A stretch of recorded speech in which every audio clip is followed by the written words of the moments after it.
Bueno, pues se siguen incorporando algunos asistentes, pero yo creo que ya podemos empezar. Buenas tardes a todos.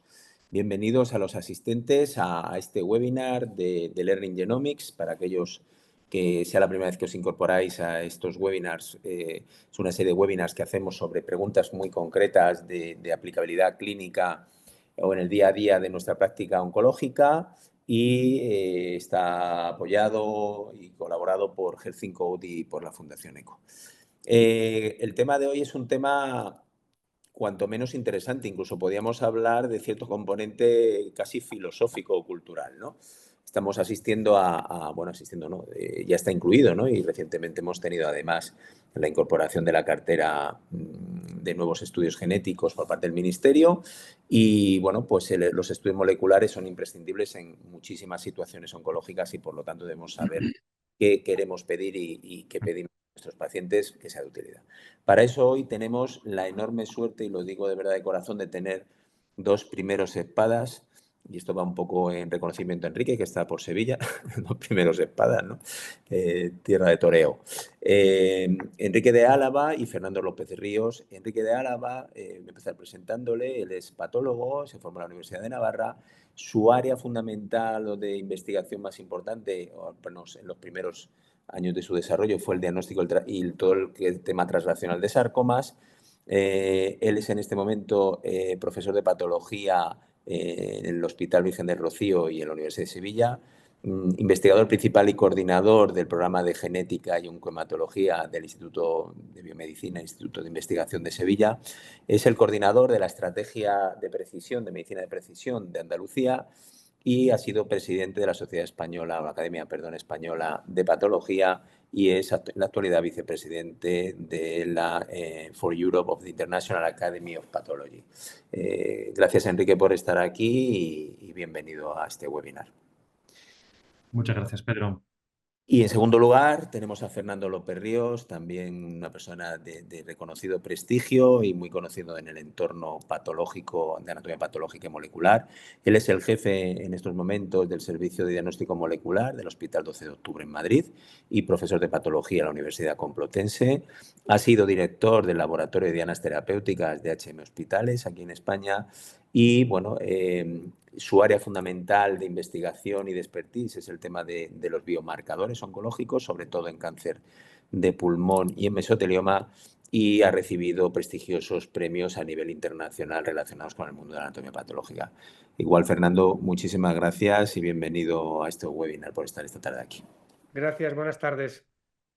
Bueno, pues la mecánica, lo que vamos a hacer, cada uno de los dos ponentes va a hacer una pequeña revisión, introducción a este tema y posteriormente tendremos un tiempo de chat y de preguntas con ellos. Ya sabéis, cualquier duda, cualquier pregunta que queráis hacerles, la mandáis a través del chat y yo se la transmitiré a los dos ponentes y, bueno, pues luego tendremos un rato para poder aprovechar la suerte de tener a estos dos expertos para que podamos hacerles preguntas o cuestiones de nuestro interés.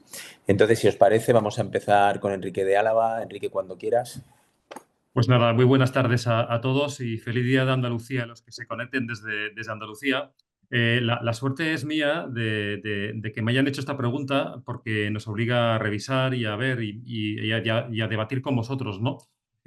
También tengo mucho interés y mucha curiosidad de saber cómo lo ve Fernando y seguramente serán visiones muy complementarias. Yo he preparado una presentación cortita. Vamos a ver, compartir. Que espero que estéis viendo. Entiendo que sí, ¿no? Vamos a ver. Ahí la veis, ¿no? Entiendo que la estáis viendo bien. Y bueno, me he hecho esta pregunta, ¿no? ¿Cuál es la cuestión, ¿no? Es una presentación muy sencilla y muy dirigida a algunas palabras, a algunos puntos concretos, ¿no? Lo primero, como imaginad que podía ser el primero, dejé un par de definiciones por si acaso pueden ser útiles, ¿no? Y si no, pues ahí quedan y quedan grabadas, ¿no? Lo primero, ¿qué es genoma y cuál es la diferencia entre genoma y exoma, ¿no? Porque el genoma, bueno, es todo lo que tenemos de bases de ADN, pero solamente el 2% corresponde a genes, porque el 98% realmente es intergénico, ¿no? Y el subconjunto de ese 2% del genoma completo, donde están los genes, es lo que llamamos exoma, ¿vale? Y habréis escuchado también alguna definición de lo que se llama exoma clínico, que es una parte del exoma que contiene unos 5.000 genes que tienen relevancia clínica. Esa definición es variable y puede cambiar de unos genes a otros, pero digamos que es una definición bastante estándar, ¿no? Bien, el caso es que ahora estamos migrando desde una estrategia de secuenciación en la que secuenciamos un solo gen, y esto no es que haya desaparecido, es complementario. Nunca las técnicas desaparecen del todo, siempre se complementan con otras, ¿no? A una en la que realmente empezamos a secuenciar múltiples genes. El título de la charla tiene que ver con el ADN. Y bueno, pues podemos realmente estos pequeños fragmentos secuenciarlos en paralelo con distintos tipos de técnicas en los que no voy a entrar hasta ahora, pero lo importante es que podemos secuenciar muchas cosas a la vez, ¿no? Otro concepto importante que me parece importante dejar claro desde el principio es a qué llamamos cobertura genómica y a qué llamamos profundidad de lectura de los genes, ¿no? Nosotros podemos, en una secuenciación masiva en paralelo, secuenciar muchas veces una sola secuencia, y si lo hacemos con mucha profundidad, hablamos de profundidad, pues lógicamente vemos un mayor detalle y vemos algunas variantes que sean poco representadas, ¿no? Mientras que cuando hablamos de cobertura estamos hablando de la extensión del genoma que estamos secuenciando. Lógicamente, cuando hablamos de paneles, la cobertura es más estrecha y más circunscrita a algunos lugares concretos, y cuando hablamos de exoma, lógicamente, la cobertura es mayor. Y en cuanto a la profundidad, pues eso tiene su importancia, ¿no? Claro, daos cuenta que profundidad por cobertura lo que está hablándonos es fundamentalmente de nivel de datos, ¿no? Y de cantidad de datos. Y eso puede ser una gran ventaja o un gran inconveniente si hablamos de la incorporación a la clínica. Pero de eso hablaremos un poquito más tarde. Quería simplemente dejar claro el concepto. Y claro, cuando hablamos de secuenciación hablamos de mutaciones somáticas y de línea germinal en cáncer, ¿no? Eso lo conocéis todos muy bien, unas son heredables, otras no, pero tienen también su interés. ¿Por qué? Porque cuando estamos hablando de mutaciones somáticas en cáncer, tenemos una complicación adicional, y es que en las neoplasias tenemos tanto células tumorales como células normales, ¿no? Y claro, eso quiere decir que tenemos células tumorales, digamos, diluidas a veces en un mar de células normales, ¿no? Imaginaos una lesión muy inflamada, una neoplasia muy inflamada, ¿no? Además de eso, las células tumorales pueden presentar trastornos en la ploidía, es decir, pueden tener aumento de número de copias o no de algunos genes, y eso recordad que está en un contexto con células normales. Así que eso puede ser un problema adicional si lo comparamos con la secuenciación de la línea germinal. Y luego también en el cáncer podemos tener muchas mutaciones. Algunas son conductoras o drivers y otras son pasajeras. Simplemente pasan por ahí y hacen ruido, pero no nos dan información clínica real, ¿no? Por tanto, para mí la consecuencia de todo esto es que necesitamos una gran profundidad de lectura, según lo que hemos definido antes, para encontrar las variantes más escasas, más raras, pero quizás no necesitamos, desde el punto de vista de la aplicabilidad clínica, una cobertura completa de todo el genoma, sino de aquellas partes que realmente tienen que ver con, fundamentalmente, aplicación de nuevas terapias o alguna característica diagnóstica realmente importante. Vale, hasta aquí como introducción, ¿no? Y voy a ir compartiendo varios criterios que tienen que ver con varias cosas. El primero es la indicación clínica. Desde el punto de vista de la indicación clínica, ¿qué es lo que creo yo? Bueno, pues lógicamente nos vamos a las fuentes de evidencia. La primera fuente de evidencia es el catálogo de pruebas genéticas del Sistema Nacional de Salud. Y cuando uno ve el catálogo, y os animo a hacerlo, pues lo primero que se encuentra en la primera línea es esto, ¿no? La secuenciación de EGFR en carcinoma de pulmón. Lo pongo un poquito más grande para que lo veáis bien. EGFR, ¿y qué recomiendan hacer? ¿Qué tecnología? Panel de genes. Aquí no habla de exoma por ningún lado y habla de elección en EGS. Podemos hacer secuenciación de genoma ahí de gen simple. Sí, por supuesto, en una urgencia puede estar bien, pero aquí no estamos hablando de genomas, ¿no?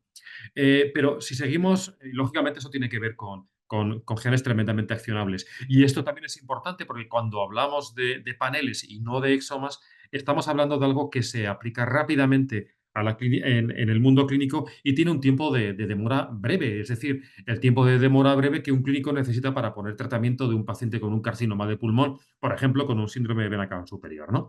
Pero si seguimos mirando más abajo el catálogo, nos encontramos con algunas entradas en las que ya se habla de exoma. Y yo me lo he estado mirando despacio y hay como 176 entradas de esto, ¿no? Y nos la encontramos en cáncer, sí, en cáncer pediátrico, sobre todo en la susceptibilidad a cáncer, en cáncer hereditario. Y aquí sí que nos habla, por ejemplo, de exoma, ¿no? Bien, cuando me voy a la fuente de información, a la cita que cita el catálogo, por la que recomienda, por ejemplo, usar exomas, pues habla de esta cita del año 17, que es un artículo bueno, bueno, de revisión, en la que, bueno, pues cuando uno se mete a mirarlo despacio, encuentra que la palabra exoma solo aparece 3 veces y aparece en las citas, ¿no? Con lo cual, la evidencia a favor del exoma no es demasiado importante. Así que, bueno, yo creo que tampoco es algo tremendamente importante en este momento. Si seguimos mirando el catálogo, pues podemos incluso ir a zonas donde no tenemos eh, eh, patología neoplásica, y ahí me diréis, bueno, ese es el reino de los exomas, ¿no?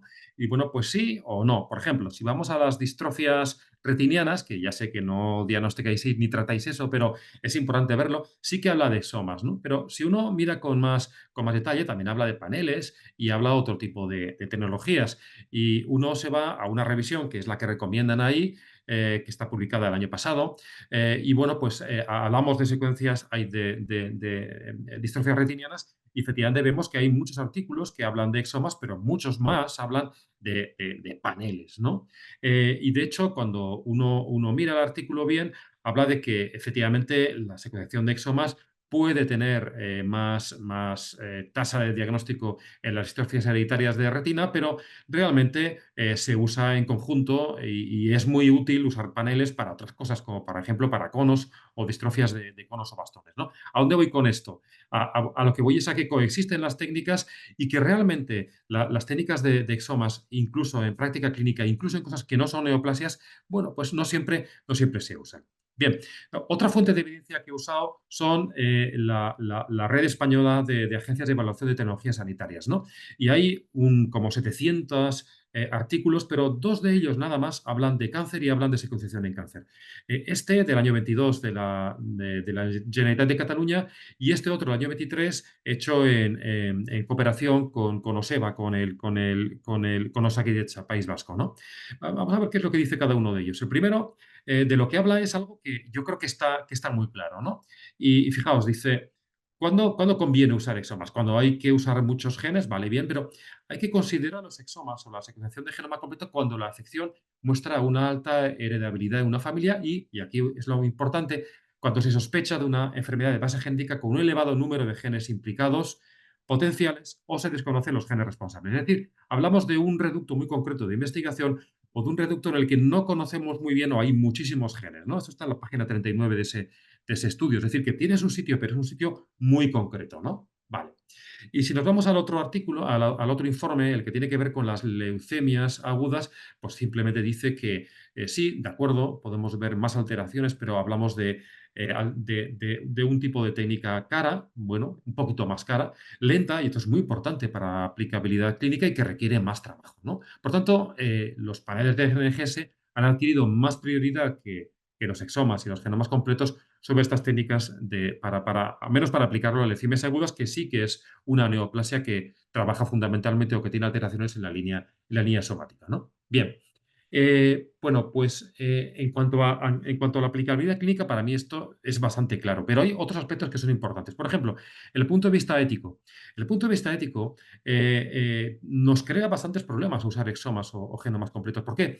Porque nos da mucha información que no es necesariamente relevante a la pregunta clínica que hacíamos. Es decir, ¿nuestro TGFR está mutado en nuestro paciente con carcinoma de pulmón? ¿Sí o no? Pues igual nos da información sobre susceptibilidad a cáncer, pero igual sobre arritmias o sobre un montón de cosas que no tienen que ver realmente con el carcinoma de pulmón. Con lo cual, aquí nos planteamos cuál es el alcance del consentimiento informado que afirma nuestro paciente, si el paciente desea saber resultados secundarios, y si ese tipo de alteraciones que debutan en la edad adulta deberíamos ya decirlas en los niños o no. O si los pacientes que tienen derecho a no saber, bueno, deberíamos hacer ese estudio de dianas secundarias o no hacerlo, aunque el exoma esté hecho. Para mí es un dilema ético que si queréis podemos hablar. Y otro dilema ético, en mi opinión, es y tiene que ver con la rapidez y con el coste-beneficio es cuál de las dos técnicas contribuye mejor a la equidad de acceso a biomarcadores en nuestro Sistema Nacional de Salud. Algo que sea un poco más fácil y más directo o algo que sea una herramienta más completa pero quizás más lenta. Pues yo creo que la respuesta es bastante clara, ¿no? Tercera dimensión de la que quiero hablar es el punto de vista de la gestión de la información. Obviamente aquí hay diferencias muy claras, ¿no? Lo veíamos al principio de la charla. Si usamos exomas tenemos mayor cobertura y tengamos no o sí o no mucha profundidad, generamos un volumen de datos enorme. Y eso requiere trabajo para sacar toda esa información. El flujo normal de trabajo es bueno, análisis de los datos en crudo, todos los sistemas de alineamiento, todos los sistemas de ver cuáles son esas variantes que estamos viendo y anotar eso a información biológica. Si usamos paneles, esa información es bastante rápida, ese flujo de trabajo rápido, y esto nos permite tener un resultado relativamente rápido, lo deseable entre 7 y 10 días laborables y si se puede menos. Con exomas, al menos de momento, eso seguramente es más largo. ¿Eso se podrá acortar en el futuro? Es posible que sí, pero de momento esto es lo que realmente tenemos, ¿no? Bien. Y cuarta dimensión, el estudio de coste-efectividad. Es decir, nosotros hacemos una inversión. Vale que no es un coste, es una inversión, pero ¿eso tiene efecto? No todo lo que tiene valor tiene precio ni al revés, ¿no? ¿Y cómo lo vemos esto en el caso del debate que se nos plantea hoy? Nosotros en nuestro grupo hemos publicado ya algunos artículos que nos hablan de que la secuenciación NGS en carcinoma de pulmón es coste efectiva en nuestro hospital y en un estudio un poquito más grande respecto al estudio de single gene. Pero en cuanto a exomas y en cuanto a secuenciación completa, no tenemos evidencia. Desde luego en nuestro país no, que yo la conozca, y fuera realmente es limitada, con lo cual no podemos aportar demasiado. Por tanto, y para acabar esta charla, en resumen, pues en estas 4 dimensiones que he hablado y en nuestras 2 situaciones clínicas, pues yo creo que la indicación clínica está clara para los paneles en los que haya una aplicación clínica, un fármaco o un diagnóstico claro. Y el exoma y el genoma completo pueden ser interesantes en algunas enfermedades de base genética donde haya muchos genes implicados o no los conozcamos bien, o para estudios de investigación. En cuanto a la dimensión ética, yo creo que los paneles ayudan más a la equidad del sistema y los exomas y los genomas completos nos pueden ayudar a gestionar o encontrar hallazgos inesperados que nos pueden dar problemas éticos, aunque lógicamente pueden tener un beneficio o no a nuestros pacientes. La gestión de la información rápida y más controlada en los paneles y más compleja en el caso de los genomas o de los exomas. Y en cuanto a coste-efectividad, pues está bastante demostrado hoy día, al menos en cáncer, en los paneles, y la evidencia no está tan clara en absoluto porque no la tenemos todavía y no se han introducido en la clínica en el caso de los exomas y genomas completos. Hay 2 aspectos de los que no he hablado y no quiero hablar. Uno, está la tercera generación de secuenciadores, los nanoporos y PacBio. Veremos qué es lo que pasa, pero eso aún no tenemos demasiada evidencia. Y luego está el tema de la secuenciación del ARN, porque el tema de hoy era ADN, pero la secuenciación del ARN, podemos hablar si queréis después, es otro tema muy interesante que se puede hacer también con paneles o se puede hacer con transcriptomas completos. Y muchas gracias. Pues muchas gracias, Enrique. Pasamos ahora a Fernando, cuando quieras, Fernando. Bueno, buenas tardes. La verdad es que también me ha encantado el tema y lo agradezco mucho y me ha gustado mucho, Enrique, tu presentación. Y como tú decías, yo creo que bueno, pues que hay maneras de argumentar estudios dirigidos o exoma. Yo voy a haceros una presentación quizá un poco más filosófica, pero para ahorraros la curiosidad, yo estoy firmemente convencido que los estudios dirigidos en este momento son más útiles clínicamente. También estoy completamente de acuerdo en que debemos buscar la equidad, o sea que me encantaría que todos los pacientes diagnosticados con neoplasias malignas, incluso en estadios iniciales, tengan acceso a estas pruebas.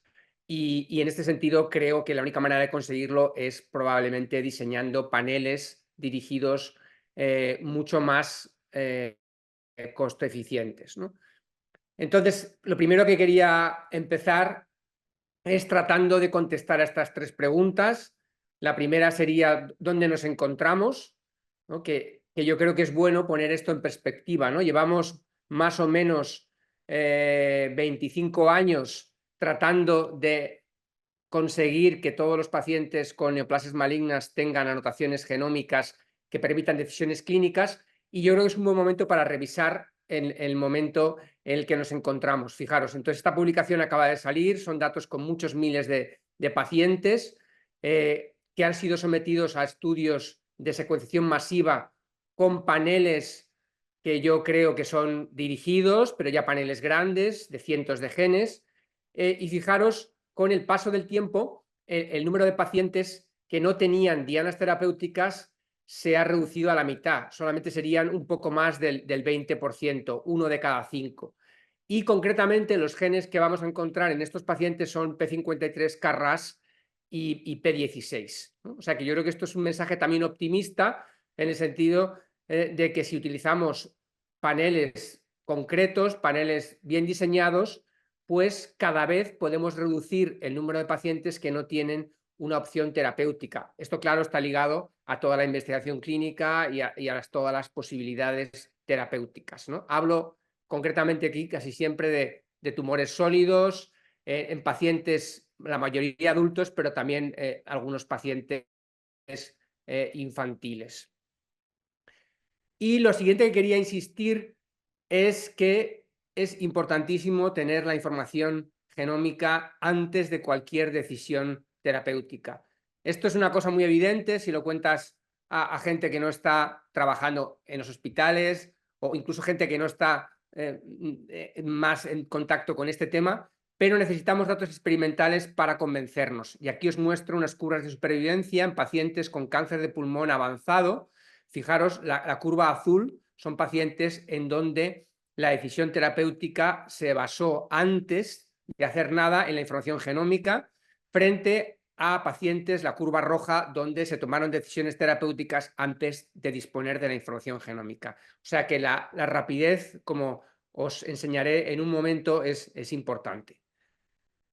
Y la verdad es que también para centrar el tema, creo que es bueno tener una perspectiva de dónde estamos en las aprobaciones de los fármacos y las dianas terapéuticas, los biomarcadores predictivos que tenemos que estudiar. No os preocupéis, no voy a ir en detalle a ver cada una de ellas. Esto sería un resumen que también ha sido publicado recientemente de algunas de las novedades en el año 2023, pero a mí me han llamado la atención 5 cosas si analizamos esta información desde un punto de vista más estratégico. La primera cosa es que cada vez tenemos más indicaciones terapéuticas que no van ligadas a un tumor concreto, y esto significa que vamos a tener que hacer secuenciación masiva en cada vez más pacientes. Entonces, como veis, hay una lista de opciones, cada vez son más, y yo creo que esto también es otro argumento en favor del uso de paneles dirigidos, porque como os decía al principio, a mí me gustaría que todos los pacientes tuvieran la oportunidad de tener acceso a esta información. La segunda reflexión es que cada vez las dianas terapéuticas que tenemos que buscar, estos biomarcadores, utilizando secuenciación masiva, es más compleja. Al principio empezamos estudiando, como comentaba Enrique, pues una mutación, después pasamos a hacer a lo mejor unas docenas de mutaciones, ahora estamos haciendo estudios que buscan miles de alteraciones, incluso decenas de miles, y estas alteraciones ya son tratables en casi todas las formas que tiene el genoma de transformarse y ser oncogénico. Y lo que quiero transmitir con este mensaje es que desde luego necesitamos tecnologías muy robustas, y también me ha gustado mucho que Enrique insistiera en el asunto de la anchura y también de la altura.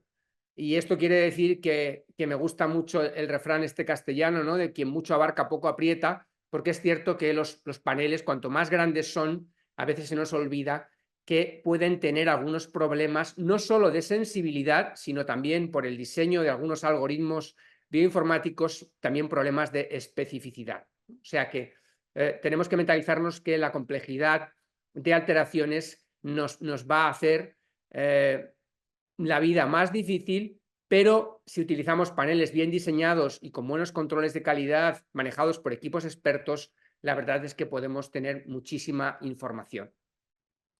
El tercer comentario es que también no solo tenemos que estudiar alteraciones somáticas, sino también las alteraciones germinales, o algunas de ellas empiezan a ser predictivas.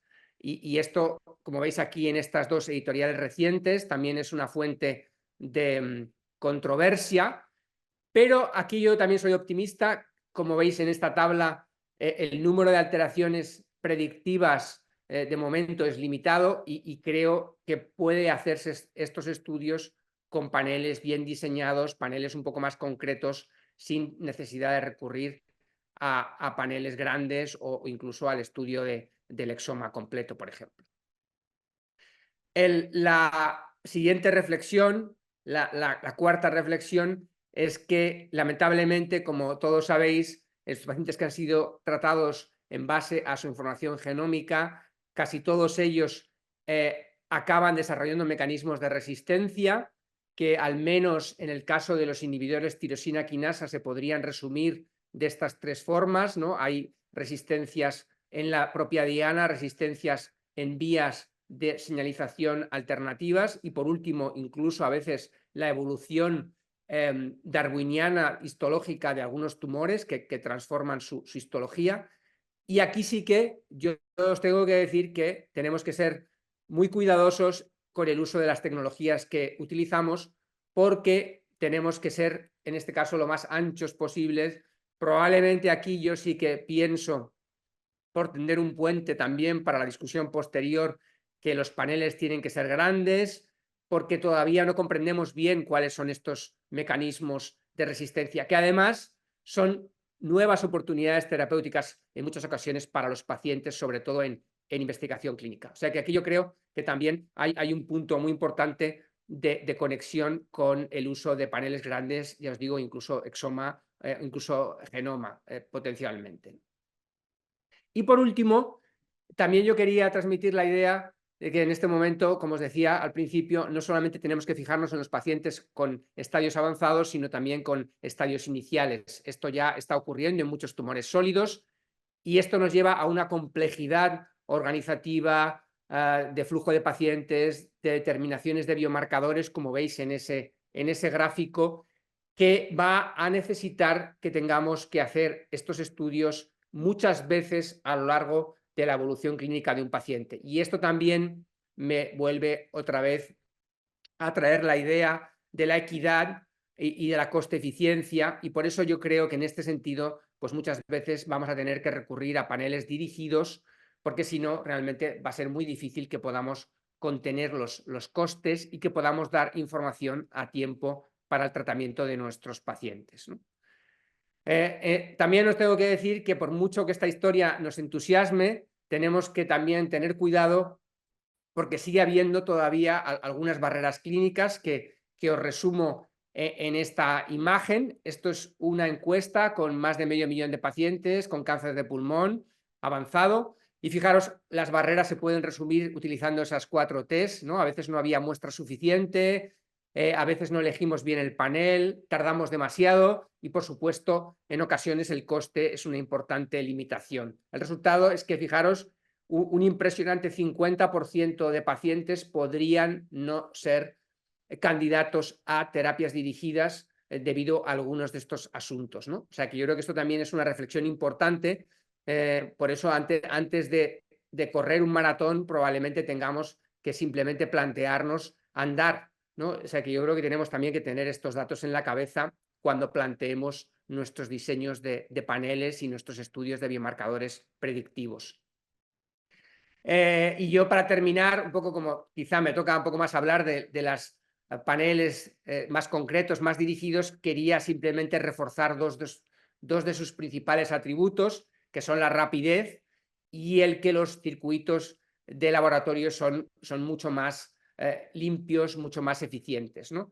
La rapidez yo creo que es evidente, ¿no? Yo creo que todo el mundo que trabajamos en el laboratorio pensamos que estamos en esa madeja de la parte inferior de la diapositiva, ¿no? A veces los circuitos son muy difíciles de organizar, ¿no? Mientras que la gente que está fuera del laboratorio, pues tiende a pensar, ¿no? que a veces el pedir un estudio de secuenciación masiva pues es relativamente sencillo y solamente ir desde el punto A hasta el punto B, ¿no?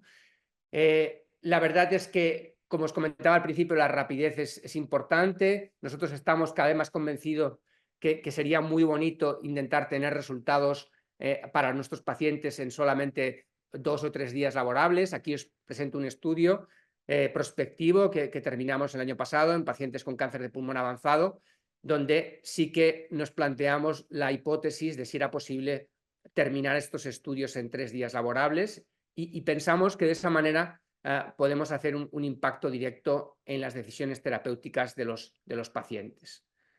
El otro asunto que yo creo que también es muy interesante es que tenemos que tener un conocimiento más profundo de las tecnologías que utilizamos, como también ha insistido antes Enrique, porque es la única manera de tener circuitos realmente eficientes, ¿no? Y aquí quería insistir muy rápido para que nos quede tiempo para la discusión, en que desde luego la cantidad de DNA o de RNA que requieren los paneles varía tremendamente, y yo creo que podría ser una afirmación cierta el hecho de que cuanto más grande es el panel, probablemente más DNA y RNA vamos a necesitar. También, por supuesto, va a aumentar el coste y probablemente va a aumentar el tiempo de respuesta en base a esa complejidad de análisis de datos que vamos a necesitar.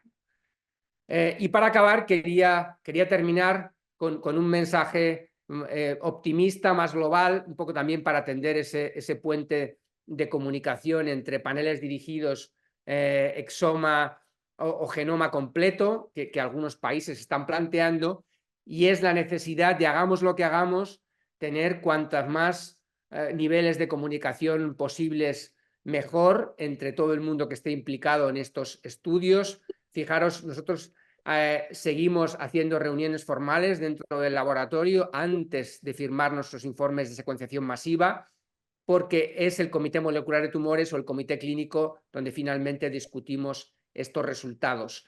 Y con este mensaje en la cabeza, este mensaje de trabajo en equipo, quería terminar dando las gracias a toda la gente aquí por sus esfuerzos para conseguir que el mayor número de pacientes tengan la máxima información genómica posible, y porque da igual que utilices un panel pequeño, un panel intermedio, un panel grande, al final lo importante es conseguir hacer esto en tiempo y forma. Muchas gracias.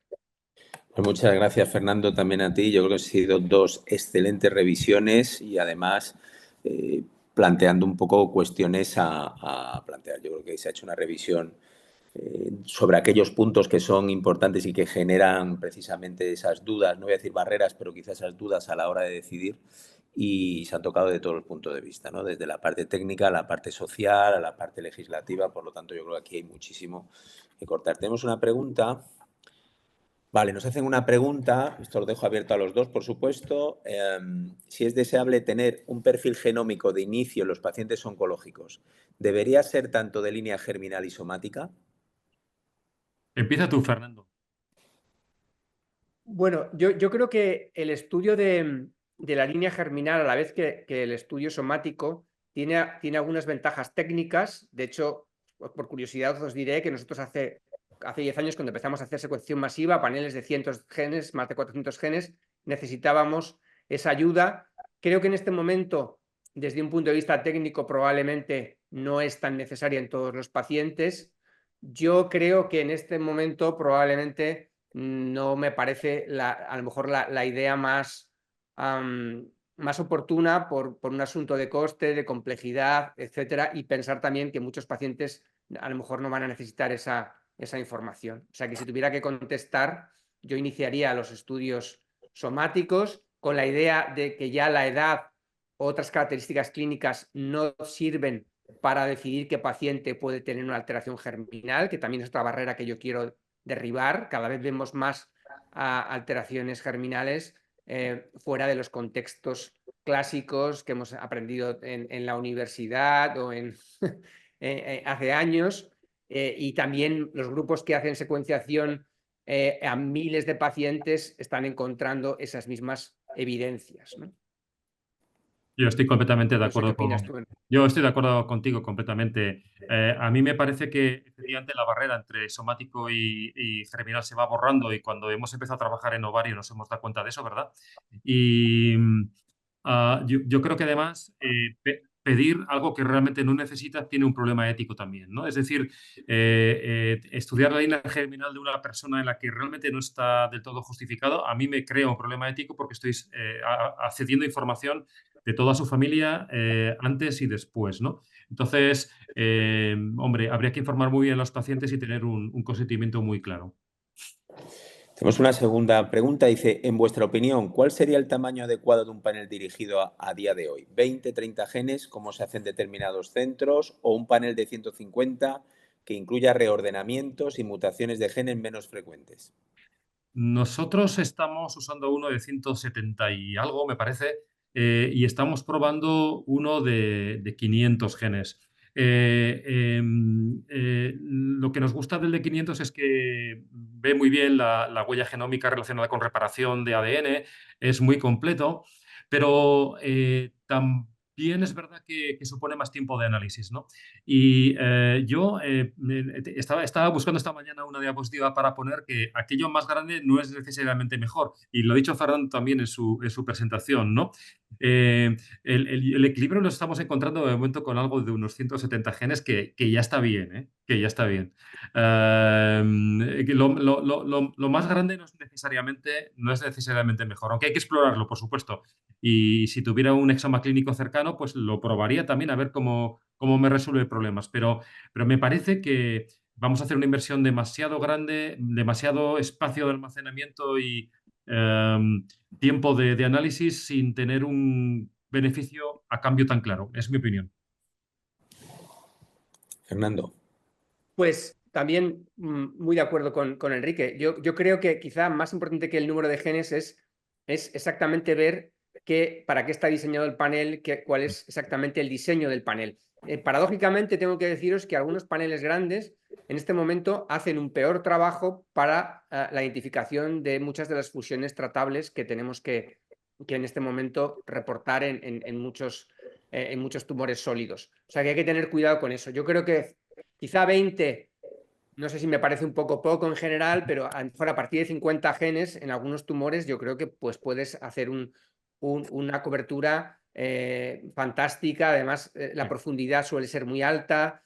Yo creo que hay que buscar, como también hemos comentado, un poco un equilibrio, pero insisto en esto de fijarnos, ¿no? Porque quizá hay una tendencia a todos a pensar, ¿no? Es que me han hecho un panel enorme y luego a lo mejor ves, por ejemplo, la profundidad y yo os digo la verdad, yo si fuera el paciente, yo preferiría uno más pequeño con mejor profundidad. Pero esto también me lleva a otra sugerencia y es que tenemos que tener un plan B. Es decir, yo creo que es muy importante que todos mentalizamos que si tenemos un panel y el paciente no tiene ninguna diana y tenemos que seguir buscando. Entonces yo creo que esto en casi todos los tumores es una verdad que sigue cumpliéndose y no tengo tan claro que tengamos activado los circuitos para que eso ocurra de forma sistemática. Es decir, hago un panel pequeño, no encuentro nada, pues oye, tengo que intentar a lo mejor seguir buscando porque el paciente tiene algunas características clínicas que además apuntan a la posibilidad de que tenga dianas su tumor, ¿no? Vamos a seguir, que nos queda poquito tiempo y tenemos bastantes preguntas. Dice, gracias por las presentaciones, muy buenas revisiones. Es importante la relación oncólogo-patólogo y muchas veces la rentabilidad del tejido es limitada y la necesidad oncológica de dianas terapéuticas es mayor. Y la pregunta es, ¿veis futuro en el análisis de exomas si realmente fuese rentable desde un punto de vista de coste-efectividad? Bueno, si fuera coste efectivo, entonces estaría claro que sí. El asunto es si va a ser coste efectivo o no lo va a ser. Y yo creo que el tema que tenemos ahí fundamentalmente es el análisis de las variantes, ¿no? Y la integración clínica de todo eso. Porque el precio ya no es tan alto. Nosotros, por ejemplo, en nuestro concurso de reactivos provincial tenemos paneles y tenemos exomas. Podríamos pedirlos, ¿no?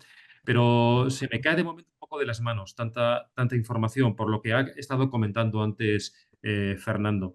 Entonces, cuando llegue a ser coste efectivo ya lo veremos, ¿no? Es posible que un exoma clínico llegue a ser coste efectivo. De momento yo creo que no lo es, pero nos falta evidencia. Sí, y yo solo por añadir el tiempo de respuesta, que es una cosa que a mí me Totalmente. preocupa mucho. Es decir, bueno, que la parte clínica a veces no la vemos, pero desde luego lo ideal sería que el paciente en el primer momento que se siente con el oncólogo tenga el resultado genómico, y eso pues no lo estamos consiguiendo en el 100% de los pacientes, ¿no? Perfecto. Dice, ¿veis sentido en realizar un exoma o una muestra de parafina para luego hacer el seguimiento en biopsia líquida? Hay algunos papers que plantean este escenario en investigación. ¿O sería mejor hacer un panel dirigido también en estos casos? En el seno de un ensayo clínico es posible que estuviera bien. En la práctica clínica yo creo que de momento no. Sobre todo porque en biopsia líquida creo que no podemos aplicar exomas tan fácilmente, sino paneles muy dirigidos, y quizás de momento no. Yo creo que más adelante quizás no lo descarto, pero de momento yo creo que es excesivo. Salvo en un escenario muy de investigación clínica muy concreto. Perfecto. Fernando, ¿algún Nada comentario? que añadir, completamente de acuerdo. Sí. Vale. Excelentes presentaciones. Quisiera saber la opinión de los ponentes sobre la incorporación de paneles de RNA o transcriptoma completo, Sí, por ejemplo, para sí, definir, bueno, se lo sé sí. aquí, por Sí, ejemplo, para definir perfiles sí. transcripcionales, ¿no? A ver, Claro, claro. no hay. Esta es una pregunta muy interesante. Yo lo he dejado un poco de soslayo porque hablábamos de ADN, no de ARN. Yo que trabajo con sarcomas y tenemos muchas translocaciones, efectivamente, en algunos casos nos hemos planteado hacer RNA-seq para algunas translocaciones raras de algunos sarcomas raros. Entonces, no lo hacemos en rutina, pero eso está ahí en la recámara por si alguna vez hace falta hacerlo. Así que yo no lo descarto a medio plazo en absoluto. Sí, yo creo que tenemos una prueba clínica, al menos en cáncer de mama, que claramente tiene una indicación y está bastante aceptada, pero lamentablemente todo el entusiasmo que tuvimos con los microarrays hace 20 años no se ha trasladado a la práctica clínica. No sé, habría que ver. Quizá también yo creo que va a haber una cierta colisión con los algoritmos de inteligencia artificial, y creo que haremos menos pruebas wet frente a análisis un poco más de metadata en el futuro, pero bueno, veremos. Vale, hay una última pregunta, hay más preguntas, pero lamentablemente por tiempo no podemos seguir, pero ya estáis viendo que este tema está generando muchísimo interés. Y es, yo creo que es una pregunta súper interesante. Dice, enhorabuena por las charlas. ¿Consideráis que la secuenciación masiva debe sustituir la realización de pruebas individuales, inmunohistoquímicas, FISH, o en los laboratorios debemos mantener el estudio molecular mediante varias metodologías, ¿no? Esto parece que ahora todo lo vamos a diagnosticar mediante una No. secuenciación, ¿no? Yo creo que ¿Qué es una va? Yo pregunta. creo, lo dije al principio, ¿no? Las tecnologías se van sumando y vas teniendo más armas a tu disposición, pero una no, casi nunca sustituye a las otras, ¿no? Hay criterios de mucha urgencia en algunos casos en los que una técnica es rápida y te da información. Otras veces tú puedes usar la técnica inmunohistoquímica como cribado de técnicas moleculares y realmente no necesitar hacer una técnica molecular si la inmunohistoquímica está clara. Cada vez tenemos más anticuerpos que van contra epítopes de proteínas quiméricas de translocaciones y ya no necesitamos hacer FISH o tal. Entonces, pues yo estoy bastante de acuerdo con lo que está puesto ahí. No hay que sustituir. Las cosas se van sumando. Fernando. Sí, y además también vuelvo otra vez un poco a la rapidez. O sea, una inmunohistoquímica predictiva puedes tener un resultado, una fusión de ALK en 3 horas, en 4 horas, ¿no? Y el paciente puede ser tratado, ¿no? Y luego también la confirmación a veces de algunos hallazgos inciertos de la NGS cuando tienes bajo número de lecturas o tienes un imbalance. Yo creo que es importante tener pruebas ortogonales que te permitan confirmar o refutar lo que la NGS te sugiere, ¿no? Bueno, pues ya veis que el tema ha generado muchísimo interés, y ahí se han quedado algunas preguntas súper interesantes. Yo creo que esto da lugar a seguir, intentar hacer alguna otra webinar un poquito más, quizá un poquito más amplio o algo, pero bueno, agradeceros desde luego a los dos ponentes. Yo creo que han sido excelentes las revisiones, entrando de lleno en los puntos calientes. A los asistentes también, su interés, por supuesto. Perdonad a aquellos que no hemos podido transmitir las preguntas, pero tanto Enrique como Fernando son muy accesibles y seguro que si hay alguna pregunta concreta os la van a contestar. Y, por supuesto, gracias a Health in Code y a la Fundación ECO por toda la logística y la organización. Muchísimas gracias y bueno, nos vemos en el siguiente webinar. Muchas Gracias. gracias a todos. Adiós. Adiós, Pedro. Adiós, Enrique. Hasta luego.